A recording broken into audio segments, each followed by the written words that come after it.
Hello friends, welcome to Yummy Spicy Tamil Kitchen. இன்னைக்கு நம்மளோட சேனல்ல செம்ம டேஸ்டியான தக்காளி தொக்கு பண்ண போறோங்க. இது வந்துட்டு ஒயிட் ரைஸ்ல ஒரு 2 ஸ்பூன் எடுத்து போட்டு சரி சாப்பிட்டோம்னு சொன்னா டேஸ்ட் அவ்வளவு ஒரு அட்டகாசமா இருக்குங்க.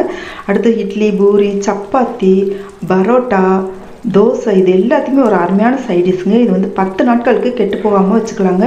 நம்ம ஃப்ரிட்ஜ்ல ஒரு பாக்ஸ்ல போட்டு மூடி வச்சிட்டோம் அப்படின்னு சொன்னா சைட் டிஷ்காக நம்ம வந்து சிரமப்பட தேவையில்லைங்க. சட்டுன்னு இதுல 2 ஸ்பூன் எடுத்து போட்டு சாப்பிட்டுக்கலாம். இட்லிக்கோ, தோசைக்கோ, சப்பாத்திக்கோ, பூரிக்கோ இதுக்கு எல்லாத்தையுமே அவ்வளோ நல்லா இருக்குங்க. இப்போ வந்துட்டு இந்த தக்காளியை வந்து நான் பொடியை கட் பண்ணி வச்சுருக்கேங்க. இந்த பச்சை மிளகா பார்த்தீங்கன்னு சொன்னால் நம்மளுக்கு தேவைக்கு எந்த அளவுக்கு நம்மளுக்கு பச்சை மிளகா பிடிக்குமோ அந்த அளவுக்கு போட்டுக்கலாங்க.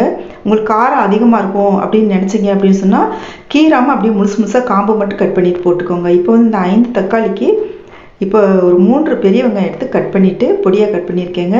தக்காளியுமே பொடியாக தாங்க கட் பண்ணணும். இப்போ 2 ஸ்பூன் அளவுக்கு நம்ம எண்ணெய் சமையலுக்கு சேர்க்கக்கூடிய எண்ணெயை சேர்த்துக்கலாம். நான் வந்து இரும்பு பாத்திரம் வச்சுருக்கேங்க. நீங்கள் எந்த பாத்திரம் வேணாலும் இந்த யூஸ் பண்ணிக்கலாங்க இந்த சமையல் பண்ணுறதுக்காக தக்காளி தொக்குக்கு. இப்போ கொஞ்சமாக வந்து கடுகு உளுந்தம் பருப்பு சேர்த்துக்கலாம். இந்த கடுகு உளுந்தம் பருப்பு நல்லா வெடித்து வந்த பின்னாடி இந்த தக்காளியை இந்த பச்சை மிளகாயும் இதோட சேர்த்துக்கலாங்க. சேர்த்துட்டு அடுத்து இஞ்சி பூண்டு விழுது சேர்த்துக்கலாம்.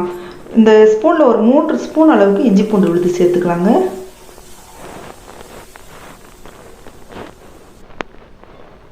வீடியோக்குள்ளே போகிறதுக்கு முன்னாடி ஒரு சின்ன விஷயங்க. இந்த வீடியோவுக்கு நீங்கள் பண்ணக்கூடிய ஒவ்வொரு லைக் தான் எனக்கு பண்ணக்கூடிய ஒரே ஆதரவு சப்போர்ட். ஸோ இந்த வீடியோ பிடிச்சிருந்துச்சுன்னா லைக் பண்ணி சப்ஸ்கிரைப் பண்ணிக்கோங்க. இப்போ இந்த இஞ்சி பூண்டு விழுது போட்டோம் இல்லையா, இது வந்துட்டு ஓரளவு கலக்கி விட்டுக்கலாங்க தக்காளியோட. இப்போ கல் உப்பு சேர்த்துக்கலாங்க. உங்கள்கிட்ட தூள் உப்பு இருந்தாலும் பரவாயில்லைங்க, நீங்கள் சேர்த்துக்கோங்க. ஆனால் உப்பு போட்டோம் அப்படின்னு சொன்னால் தக்காளி நல்லா மசிஞ்சு வந்துடும். இந்த தக்காளி நல்லா மசிஞ்சு வந்துச்சு அப்படின்னு சொன்னால் இந்த தொக்கு வந்துட்டு ரொம்ப டேஸ்டியாக இருக்குங்க. தக்காளி முழுசாக இல்லாமல் நல்லா மசிஞ்சு வந்துடணும். இப்போ வந்து 2 ஸ்பூன் அளவுக்கு குட்டி ஸ்பூனில் மஞ்சள் தூள் சேர்த்துக்கலாம். மஞ்சள் தூள் வந்துட்டு அதிகமாக சேர்க்க வேண்டாங்க. ஏன்னா தக்காளியோட ரெட் கலரும் இந்த மிளகாய் தூளோட ரெட் கலரும் சேர்ந்து வரும்போது தக்காளி தொக்கு பார்க்குறதுக்கே அவ்வளோ சூப்பராக இருக்கும். இப்போ வந்து மிளகாய் தூள் இந்த ஸ்பூனில் 3 ஸ்பூன் அளவுக்கு மிளகாய் தூள் சேர்த்துருக்கேங்க.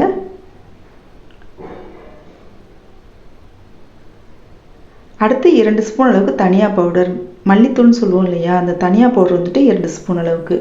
அடுத்து கரம் மசாலா தூள். இந்த கரம் மசாலா தூளும் வந்துட்டு இதே ஸ்பூனில் வந்து 2 ஸ்பூன் அளவுக்கு. தனி மிளகாய் தூள் 3 ஸ்பூன், 2 ஸ்பூன் மல்லி பவுடர். அடுத்து பார்த்தீங்கன்னு சொன்னால் கரம் மசாலா தூள் 2 ஸ்பூன் சேர்த்துட்டு நல்லா கலந்து விட்டுறலாம். கரண்டி வச்சு நல்லா கலந்து விட்டுறலாம். இப்பயே பாருங்களேன், ஒரு தக்காளி மசிஞ்சு வந்துருச்சு. இனிமேல் தாங்க நம்ம வெங்காயம் சேர்க்கணும். முதலே வந்து வெங்காயத்தை இந்த தொக்குக்கு சேர்க்கக்கூடாது. இனிமேல் தான் நம்ம வந்து வெங்காயம் சேர்க்கணும். இப்போ வந்துட்டு வெங்காயத்தை சேர்த்துக்கலாங்க. 3 பெரிய வெங்காயம் கட் பண்ணி வச்சுருந்ததை இப்போ இதோட சேர்த்துட்டு கலந்து விட்டுக்கலாம். இந்த தக்காளி நல்லா மசிஞ்ச பின்னாடி இந்த வெங்காயம் சேர்த்துருக்கோங்க. நம்ம வெளியில் வச்சுருந்தோம்னாலே 2 நாட்களுக்கு இது வந்து கெட்டு போகாது. ஃப்ரிட்ஜில் வச்சுருந்தோம்னா 10 நாள் வரைக்கும் வச்சு யூஸ் பண்ணலாங்க. அதுக்கு பின்னாடி எப்படி இருக்குன்னு தெரியல. நான் வந்து 10 நாளைக்கு மேலேயே வச்சுருந்துருக்கேங்க. 10 நாள் ஃபுல்லாக வச்சு யூஸ் பண்ணுவேன். எப்போவுமே அந்த தக்காளி தொக்கு செஞ்சோம் அப்படின்னு சொன்னால் 10 நாளைக்கு வந்துட்டு பாட்டில் போட்டு வச்சுக்க. சாம்பார் சாதத்துக்கு தொட்டுக்கிறதுக்கு எல்லாம் செம்ம டேஸ்டியாக இருக்குங்க. இப்போ இந்த 100 மில்லிகிராம் பிடிக்கக்கூடிய டம்ளரில் 2 டம்ளர் வந்துட்டு தண்ணி சேர்த்துருக்கேங்க. தண்ணி சேர்த்துட்டு நம்ம கலந்து விட்டுக்கலாங்க. கலந்து விட்டுட்டு இப்போ ஒரு மூடி போட்டு ஒரு 5 நிமிஷம் வந்துட்டு விட்டுடலாம். அப்படியே விட்டுடலாங்க.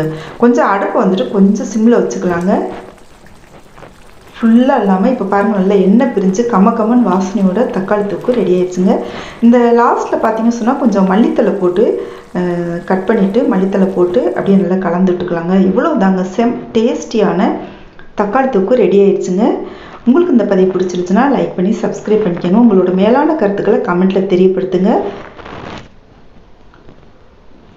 ஃப்ரெண்ட்ஸ் அண்ட் ஃபேமிலிக்கு ஷேர் பண்ணுங்கள்.